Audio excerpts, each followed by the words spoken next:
जय हिंद जय भारत। आज की क्लास प्रेजेंट में पॉलिटी के प्राइम मिनिस्टर्स के बारे में, मतलब प्रेजेंट बता रहे हैं, पॉलिटी के अंदर इंपॉर्टेंट टॉपिक है प्राइम मिनिस्टर्स के बारे में कि जब से आजादी मिली है तब से लेके आज तक कौन कौन प्राइम मिनिस्टर रहे हैं और क्या क्या उनका ईयर रहा है, क्या क्या उनका कार्य रहा है, उन सब के बारे में बात करेंगे। जब बात करते हैं आजादी मिली तो प्राइम मिनिस्टर रहे थे, फर्स्ट प्राइम मिनिस्टर रहे पंडित जवाहरलाल नेहरू।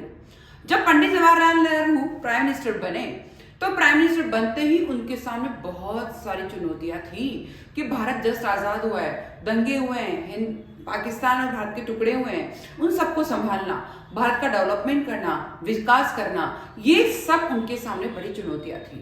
पर उनने पद पे रहते हुए, लगातार प्राइम मिनिस्टर पद पे रहते हुए पंडित जवाहरलाल नेहरू 3 बार जीते थे। कितनी बार? 3 बार प्राइम मिनिस्टर रहे थे। उसके बाद बात करते हैं कि पंडित जवाहरलाल नेहरू ने बहुत अच्छे काम किए, कांग्रेस सरकार से रहे थे।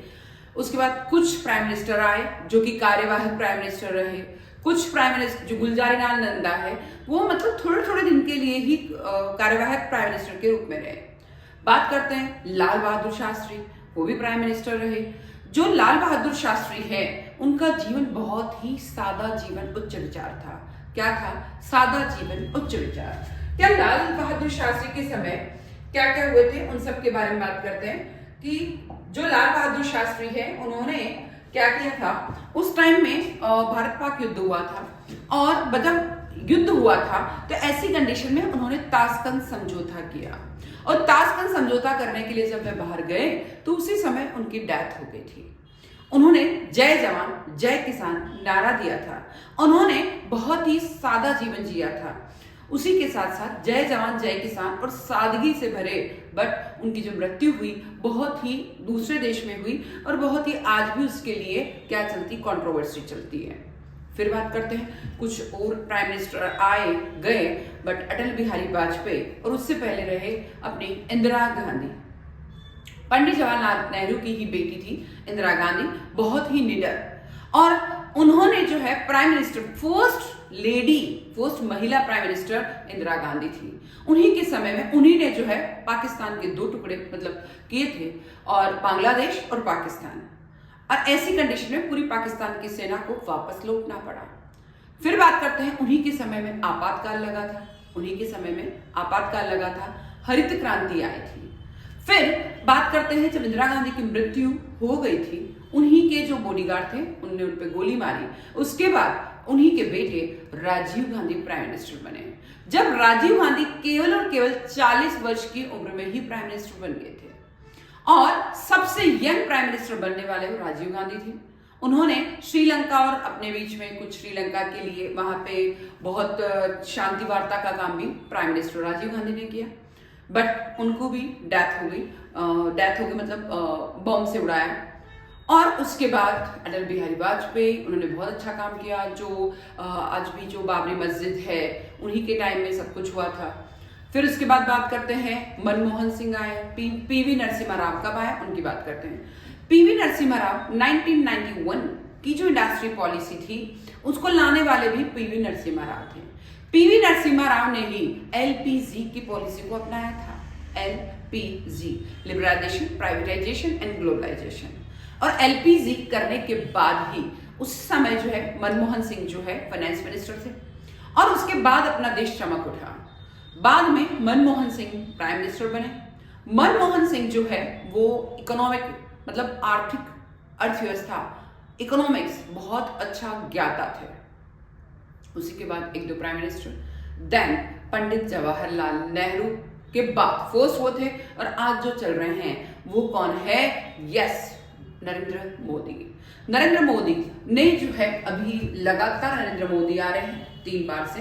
Make in India, plan India, मंदिर बनवाना, राम मंदिर का बनवाना, देन जम्मू कश्मीर का मामला सॉल्व करना, 3 तलाक को खत्म करना, ये सब किसने किए थे? नरेंद्र मोदी ने। चलो बात करते हैं कुछ प्राइम मिनिस्टर्स और उनके महत्वपूर्ण कार्य के बारे में। चलो, जवाहरलाल नेहरू। 15 अगस्त 1949 से 27 मई 1964। याद रखें, जब से आजादी जस्ट मिली और 15 अगस्त 1949 में फोर्थ प्राइम मिनिस्टर बने और कब तक रहे, 1964 तक। स्वतंत्र भारत के प्रथम प्रधानमंत्री थे, गुट निरपेक्ष आंदोलन और पंचशील समझौते के समर्थक थे। 1952, 57 और 62 में लगातार 3 बार प्रधानमंत्री बने थे, 52, 57 और 62। चीन भारत युद्ध, कौन सा युद्ध? चीन भारत युद्ध जो है वो भारत की पराजय 1962 में हुई। देन गुलजारीलाल नंदा 27 मई 1964 से 9 जून 27 मई से 9 जून ओनली, ठीक है। फिर कार्यवाहक प्रधानमंत्री नेहरू की मृत्यु के बाद बने थे गुलजारीलाल नंदा। लाल बहादुर शास्त्री 1964 से 66, केवल और केवल इतना सा कम टाइम। जय जवान जय किसान का नारा दिया। 65 का भारत पाक युद्ध जो है लाल बहादुर शास्त्री के समय ही जीता गया। ताशकंद समझौता 1966 करने गए थे, उसी दौरान उनकी मृत्यु हुई और आज भी वो मृत्यु क्या बनी हुई है, थोड़ा सा कंट्रोवर्सी का मैटर है। फिर बात करते हैं गुलजारीलाल नंदा। जैसे ही किसकी मृत्यु होती है, लाल बहादुर शास्त्री जी की, और उसके बाद कार्यवाहक प्रधानमंत्री बनाया जाता है। किसको बनाया जाता है? गुलजारीलाल नंदा। यानी वापस जो कार्यवाहक प्रधानमंत्री फिर बन गए दूसरी बार गुलजारीलाल नंदा। बात करते हैं इंदिरा गांधी की। 24 जनवरी 1966 से 24 मार्च 1977 तक रही, 66 से लेके लगातार 1977 तक। अब देखिए, अब भारत की पहली प्राइम मिनिस्टर रही महिला प्राइम मिनिस्टर हरित क्रांति जो 1966-67 में आई थी। ग्रीन रिवॉल्यूशन क्या था कि अपना भारत वैसे भी कृषि प्रधान देश है, तो उस समय जो है कृषि वो क्या थी, वो कृषि पूरी की पूरी जो है पुराने से जो औजार पुरानी टेक्निक उन पे आधारित थी। बीज भी से प्रोडक्शन ज्यादा नहीं हो रहा था, तो हरित क्रांति के तहत ऐसी क्रांति लाई गई कि कृषि का प्रोडक्शन बढ़ाया जा सके। तो इसके लिए क्या किया गया? सबसे पहले बीज अच्छे देना, HYV सीड, देन फिर उसके बाद सिंचाई कराना, फव्वारा सिंचाई योजना, हल्के स्थान पर ट्रैक्टर से सिंचाई करना, ये सब किसानों को कम इंटरेस्ट पे लोन देना, किसानों को ट्रेनिंग देना, ये सब ग्रीन रिवॉल्यूशन के तहत हुआ। 1971 में बांग्लादेश का निर्माण किसने किया? इंदिरा गांधी ने। भारत पाक युद्ध हुआ। 75 से 77 में आया आपातकाल लागू किया। आपातकाल लागू 75 से 77 में हुआ।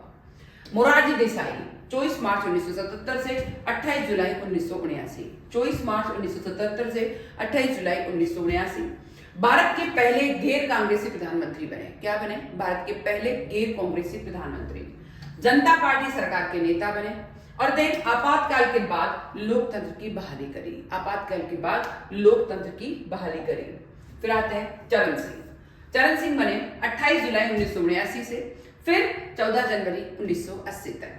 देखिए, किसानों के मसीहा कौन रहे? चरण सिंह, ठीक है। इंदिरा गांधी के समर्थन वापसी के कारण उन्हें वापस से इस्तीफा देना पड़ा। 79 से 80 तक ही रहे। 28 जुलाई से 14 जनवरी, 28 जुलाई से 14 जनवरी वापस इंदिरा गांधी आए। फिर कब आए? 14 जनवरी 1980 से लेकर 31 अक्टूबर 1984 तक। 14 जनवरी 1980 से लेकर 31 अक्टूबर 1984 दूसरी बार प्रधानमंत्री बनी वो, ठीक है। और ऑपरेशन ब्लू स्टार 1984 में ऑपरेशन ब्लू स्टार लागू किया, बट 31 अक्टूबर 1984 को उन्हीं के जो बॉडीगार्ड थे उन्हीं ने उनको हत्या कर दी, ठीक है। तो 80 से लेकर वापस 84 तक रही। ग्रीन रिवॉल्यूशन उन्होंने लाया। दूसरी बार फिर प्राइम मिनिस्टर बनी, ऑपरेशन ब्लू स्टार आया, बट 84 को 31 अक्टूबर को उनकी हत्या कर दी गई। फिर आते हैं राजीव गांधी। इंदिरा गांधी की मृत्यु के बाद 31 अक्टूबर को राजीव गांधी ने पद संभाला 1984 और वो रहे 2 दिसंबर 1989 तक। भारत के सबसे युवा प्रधानमंत्री 40 वर्ष की आयु में बनने वाले प्राइम मिनिस्टर वो थे राजीव गांधी। सूचना प्रौद्योगिकी और दूरसंचार का विकास किया। श्रीलंका में भारतीय सेना भेजी कि वहां पे शांति हो सके। देन भ्रष्टाचार के बोफोर्स मामले में उनकी आलोचना हुई थी। बहुत सारे जो तोप है वो दूसरे देश से लाना और उनमें उनका भ्रष्टाचार होना नहीं होना, ये सब कंट्रोवर्सी उनके काम में रही। बट हुआ क्या? फिर उनको जो है बॉम्ब से उड़ा दिया गया।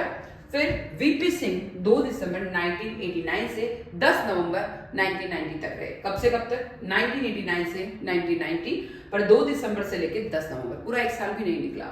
कौन रहे? वीपी सिंह। मंडल आयोग की सिफारिश लागू। ओबीसी आरक्षण उन्हीं के समय हुआ। याद करें, ओबीसी आरक्षण इन्हीं के समय हुआ। बोफोर्स मामले की जांच भी इन्होंने ही करी थी। चंद्रशेखर आए और वो 10 नवंबर 1990 से 21 जून 1991 तक रहे। 10 नवंबर 1990 से 21 जून 1991 तक रहे। अल्पमत सरकार थी उनकी, बहुत ही अल्पमत, ठीक है। तो आर्थिक संकट के कारण IMF से मदद लेनी पड़ी। उस टाइम 1991 से 1990 और 91 का दौर बहुत अपना पैसा बहुत कम था इंडिया के पास, फाइनेंशियली क्राइसिस थे। तो उस समय हमको IMF से मदद लेनी पड़ रही थी। हम सोच रहे थे इंटरनेशनल मॉनेटरी फंड जो कि अल्पकाल के लिए लोन देता है, तो उसकी गरज लेनी पड़ी। हमें गरज नहीं, हम उनसे लोन लेना चाह रहे थे, मदद भी ली। बट अब आए PV नरसिम्हा राव। यहीं से हमारे इंडिया में बहुत अधिक जो है तेजी, मतलब रफ्तार से भारत तेजी ग्रो करने लगा। बट हुआ कैसे कि जब भारत के पास पैसा नहीं था, तो ऐसी कंडीशन में मनमोहन सिंह जो फाइनेंस मिनिस्टर थे, उन्होंने सोचा, और PV नरसिम्हा राव जो प्राइम मिनिस्टर थे, कि दूसरे देश की कंपनी को हमारे यहाँ पर बुलाएं और हम उनको यहाँ पर 100% इन्वेस्ट करने की छूट दे दें, ठीक है। जैसे हम कहते हैं फॉरेन डायरेक्ट इन्वेस्टमेंट 100% देना, तो 100% दिया गया। और फॉरेन डायरेक्ट इन्वेस्टमेंट से ही क्या हुआ, नई आर्थिक नीति और उदारीकरण यानी लिबरलाइजेशन लागू हुआ। हमने लाइसेंस व्यवस्था में ढील दे दी, हमने कर व्यवस्था में ढील दे दी, हमने एक्सपोर्ट इंपोर्ट में ढील दे दी, हमने फॉरेन की कंपनियों को ढील दे दी। फिर विदेशी निवेश और निजीकरण की शुरुआत कर दी। प्राइवेटाइजेशन भी सबसे पहले इसी से शुरुआत होने लगी, बहुत ग्रो करने लगा। तो LPG बोले तो 1991 की जो उदारीकरण नीति है वहीं से हुआ। L मतलब लिबरलाइजेशन, P मतलब प्राइवेटाइजेशन, G मतलब ग्लोबलाइजेशन।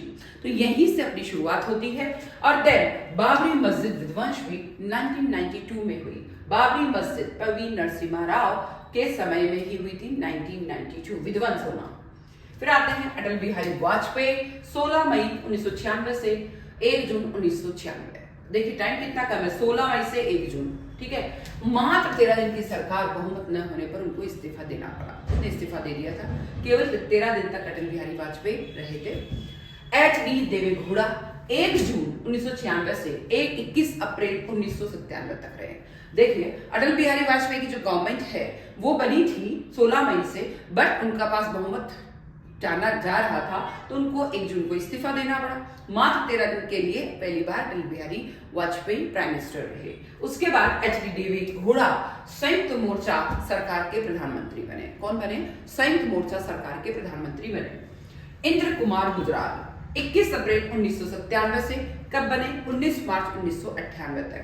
21 इंद्र कुमार गुजराल 21 अप्रैल 1997 से 19 मार्च 1998। गुजरात डॉक्ट्रिन के लिए प्रसिद्ध थे और पड़ोसी देशों के साथ मैत्रीपूर्ण संबंध रखते थे। इंद्र कुमार गुजराल जो है क्या रखते थे? डॉक्ट्रिन के लिए प्रसिद्ध थे और पड़ोसी देशों से मैत्री बनाए रखते थे। और HD देवेगौड़ा संयुक्त मोर्चा सरकार के प्रधानमंत्री रहे। फिर बात करते हैं अटल बिहारी वाजपेयी आ गए, जो कि BJP के प्राइम मिनिस्टर थे। 19 मार्च 1998 से 22 मई 2004 तक रहे। 19 मार्च 1998 से 22 मई 2004 तक रहे। पोखरण परमाणु परीक्षण सबसे बड़ी उपलब्धि रही उनकी, और वो हुआ 1998 में। पोखरण परमाणु परीक्षण जो आज भी याद किया जाता है, उनको हम इसीलिए याद करते हैं, ठीक है। कारगिल युद्ध बहुत ही फेमस 1999 में हुआ। देखिए पोखरण जो है परीक्षा, हमारे जो यहाँ पे न्यूक्लियर्स है, हमारे यहाँ के जो उसके लिए न्यूक्लियर्स का जो भी परमाणु जो है उनका परीक्षण करना था 1998 में किया गया। फिर कारगिल युद्ध लड़ा जिसमें जीत हुई 99 में। देन स्वर्णिम चतुर्भुज राजमार्ग परियोजना भी अटल बिहारी वाजपेयी के टाइम में बहुत अच्छे काम किए अटल बिहारी वाजपेयी। बस यात्रा द्वारा पाकिस्तान से शांति की पहल करी, यानी आप यहाँ से बस जो है आपको ले जा सकती है पाकिस्तान से व्यक्ति आ सकते हैं, और शांतिपूर्ण काम करने की कोशिश करी अटल बिहारी वाजपेयी ने। फिर बात करते हैं डॉक्टर मनमोहन सिंह, बहुत अर्थशास्त्र के ज्ञाता डॉक्टर मनमोहन सिंह, और उन्होंने 1991 में LPG की पॉलिसी अपनाई थी और उस टाइम वो फाइनेंस मिनिस्टर थे। तो अब आते हैं मनमोहन सिंह 2004 से 2014, 10 साल, ठीक है। आर्थिक विकास की तेज रफ्तार, उन्होंने आर्थिक विकास, लिबरलाइजेशन, प्राइवेटाइजेशन, ग्लोबलाइजेशन, LPG को बढ़ावा दिया। महात्मा गांधी राष्ट्रीय ग्रामीण रोजगार गारंटी अधिनियम, मनरेगा जो आज भी चल रहा है, मनरेगा नाम सुनते ही मतलब मनमोहन सिंह की याद आ जानी चाहिए। फिर भारत अमेरिका परमाणु समझौता 2008 में हुआ, वो भी डॉक्टर मनमोहन सिंह ने किया। भारत और अमेरिका के बीच परमाणु समझौता 2008 में उन्होंने किया। वैश्विक मंदी 2008 के बावजूद अर्थव्यवस्था को बहुत अच्छे संभाले रखा डॉक्टर मनमोहन सिंह ने। ठीक है, विश्व में मंदी थी 2008 में, बट इन्होंने अर्थव्यवस्था को बहुत अच्छा संभाला। फिर बात करते हैं नरेंद्र मोदी आए, जो आज भी बने हुए हैं प्राइम मिनिस्टर। वो आए थे 26 मई 2014 को, जो आज भी प्राइम मिनिस्टर बने हुए हैं। डिजिटल इंडिया, मतलब पूरा का पूरा डिजिटल कर दो, मतलब सबके पास मोबाइल होना चाहिए, फोन पे जो भी है उन्हीं के टाइम से चले। मेक इन इंडिया, हमारे यहाँ की बनी हुई चीज है, उसको बढ़ावा दो। स्वच्छ भारत अभियान, वो उन्होंने लागू किया।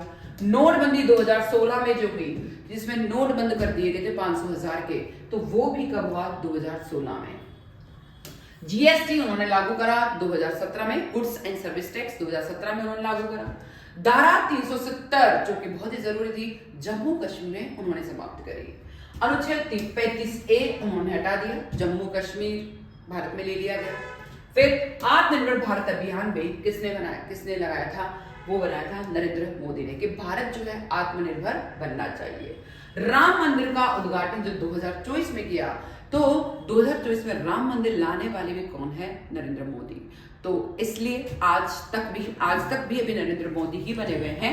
और इससे बहुत सारे पार्टीज आई हैं, बीजेपी, जनता पार्टी, कांग्रेस। पहले स्टार्टिंग में कांग्रेस की ही गवर्नमेंट हुआ करती थी, बट बीच में कुछ मिक्स सरकार आई, अभी भी मिक्स की ही कहलाएगी वैसे तो, क्योंकि सबके मिक्स से ही काम चल रहा है। तो इस तरीके से प्राइम मिनिस्टर को अपन इस तरीके से याद कर सकते हैं। First prime minister Pandit Jawaharlal Nehru.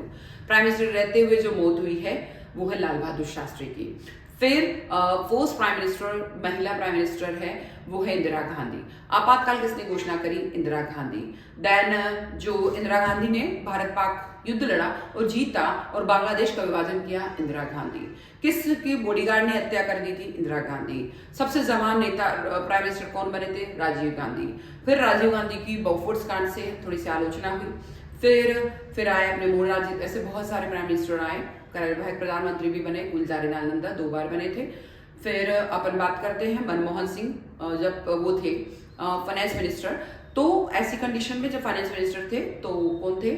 जो अपने पीवी नरसिम्हा राव थे, एलपीजी पॉलिसी अप्लाई करी। फिर मनमोहन सिंह जब प्राइम मिनिस्टर बने तो उन्होंने पूरे देश को आर्थिक गतिविधियां बहुत अच्छी बनाई। 2008 में भले विश्व में मंदी थी, पर उन्होंने बहुत अच्छा सा इंडिया को संभाल के रखा।